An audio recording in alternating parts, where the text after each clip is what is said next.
you guys, welcome back to the channel.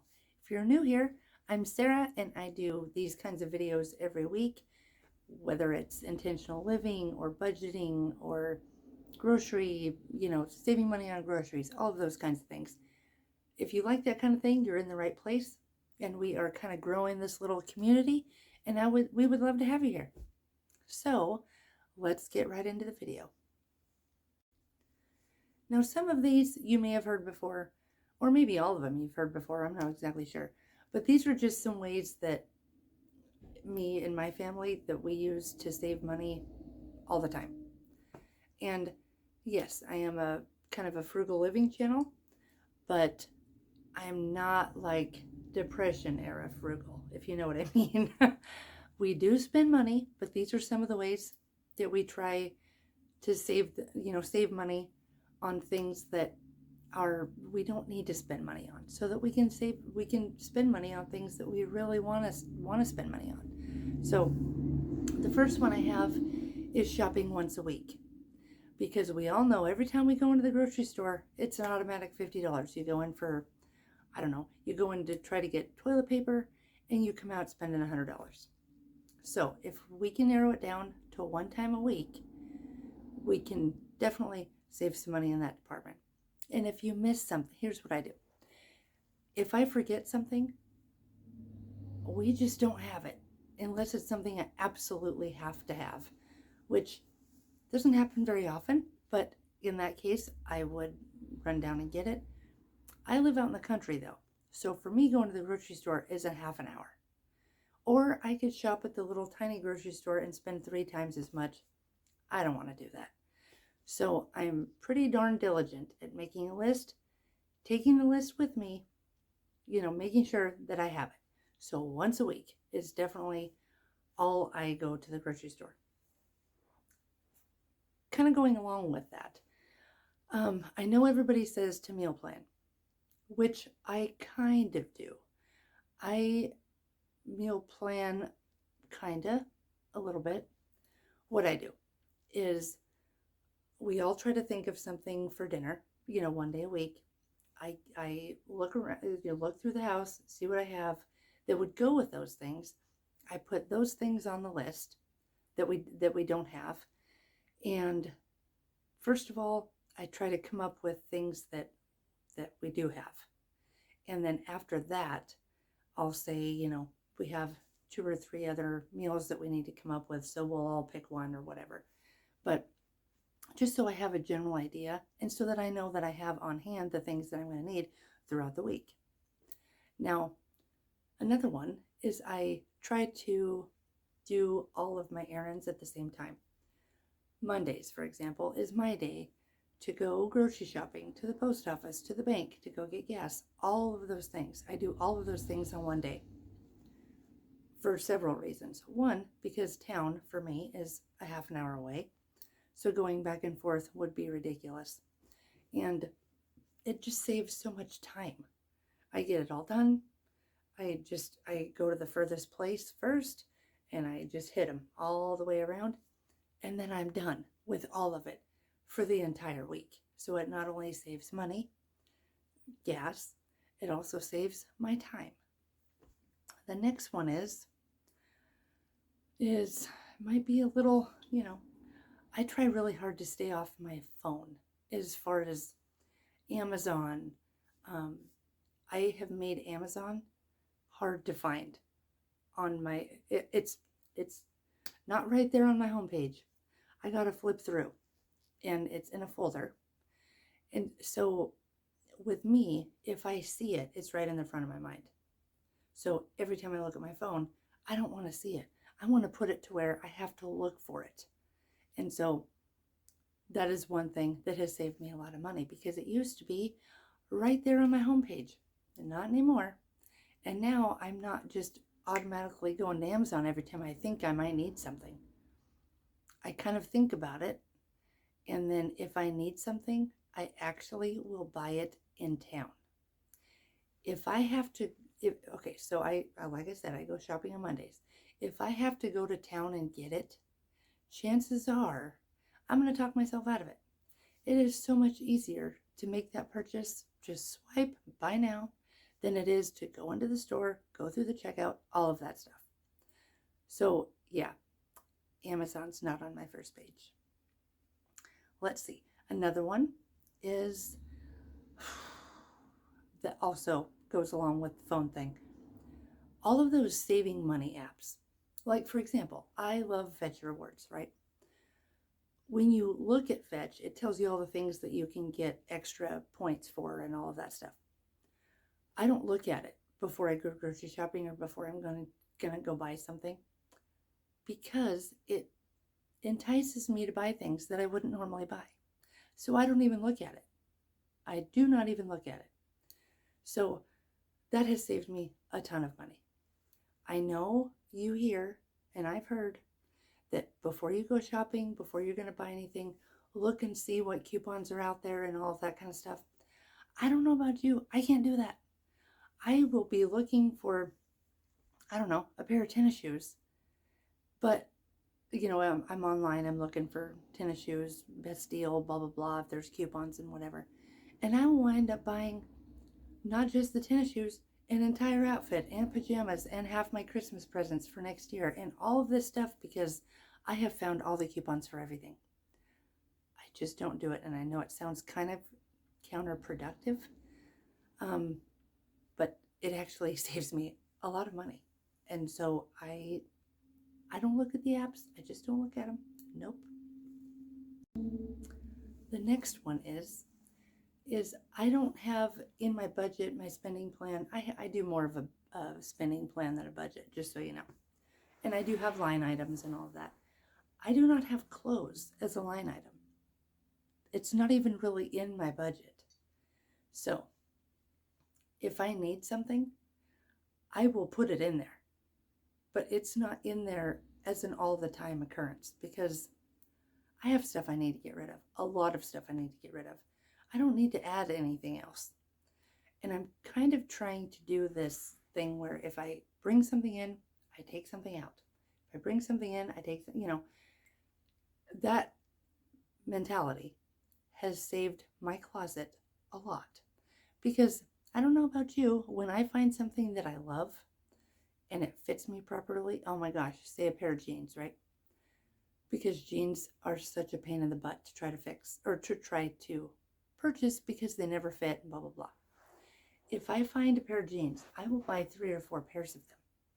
However, if I do that, I have to get rid of 3 or 4 pairs that I already have. So or 3 or 4 of something in my closet that I already have. That has saved me a ton. So the next one kind of goes in a little bit with that, is my grocery money is in cash. There's a reason for that, because when I'm at the grocery store, yes, I do take my list, but when I'm at the store, I didn't realize that I needed that, or I didn't realize that now this is on sale and maybe I should buy 3 or 4 and that kind of thing. So having my money in cash assures me that I have a limited amount. I'm not going to use my debit card where I have much, more money in there. No, I have cash.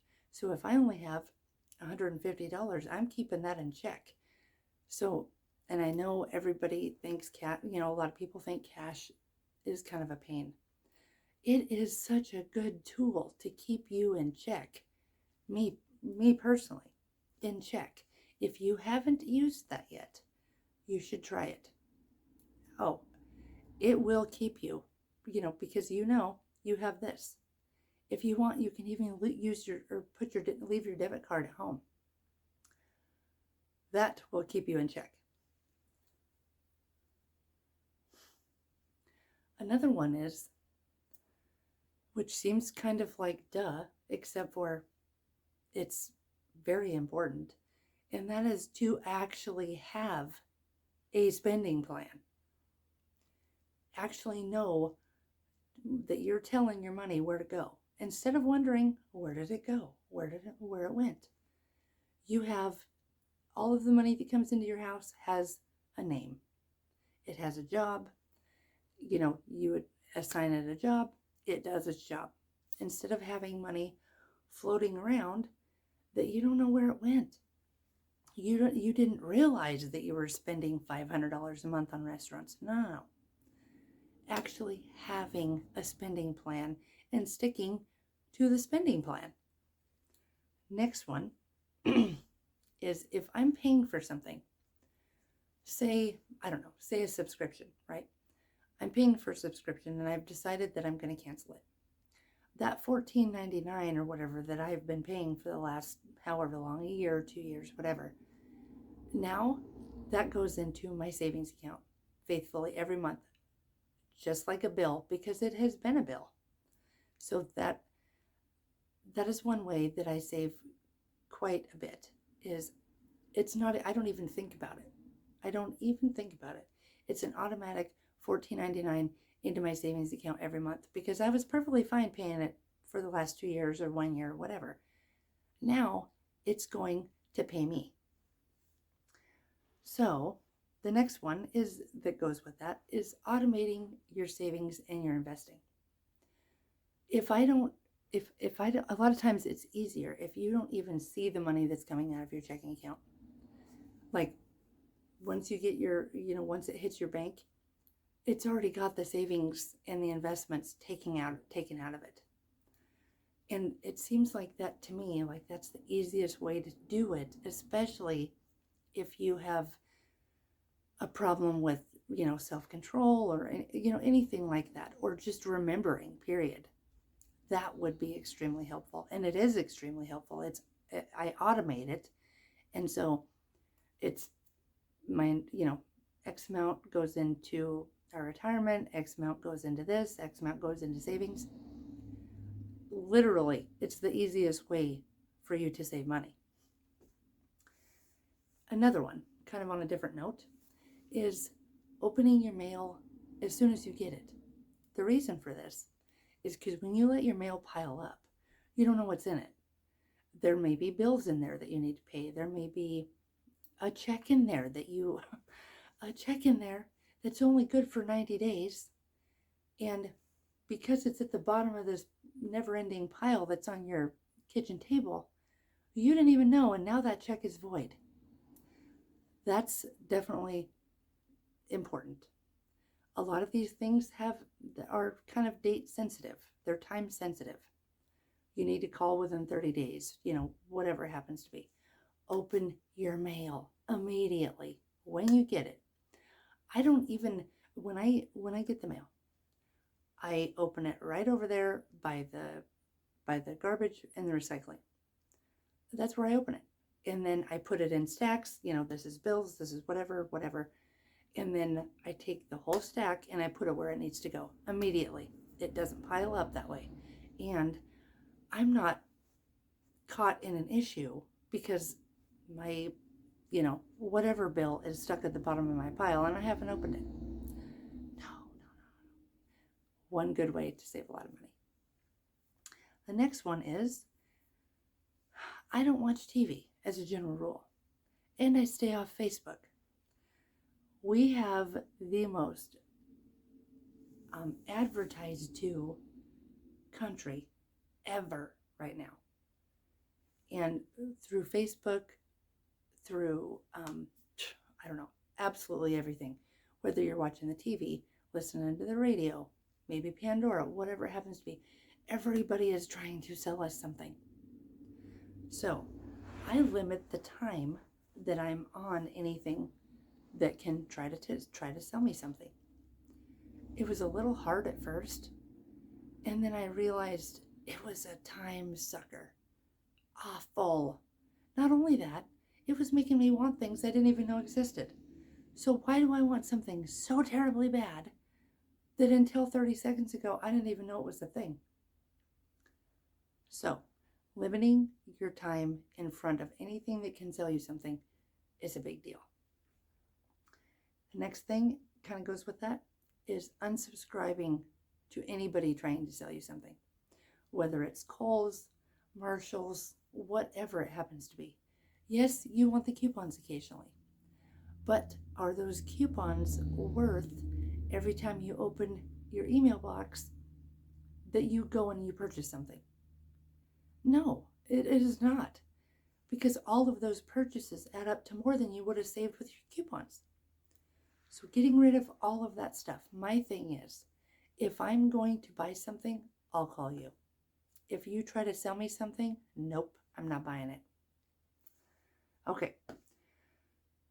The next two are they kind of go along with each other. And this one could be a whole video in itself, and it will be here fairly soon. Is making your home where you want to be. Making it just, this is your favorite place. It's clean, it's warm, there's food, it's cozy, all of those things.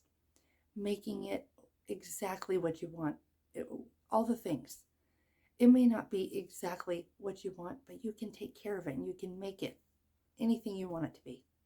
You can create that, feeling and just loving being in your home, which is it's going to take some effort, but the effort will pay off immensely. And it has been, because I love being home, I save so much money by not always just leaving because my house is filthy or because there's 1,000 things that I have to do and I don't want to do, so I'm just going to go shopping, which is making it worse. Yeah, I learned that a long time ago. But anyway, next one is, and this is probably the most important one, which is why I saved it to the last, and that is being content with what you have, where you live, the spot you're at, all of those things. It doesn't mean that you're not looking forward, that you're not planning ahead, that you're not thinking of, say, moving up, moving out, all that kind of stuff. But just being content with what you have right now. I saw I don't know, and it wasn't a bumper sticker. I think it was probably on Facebook one time.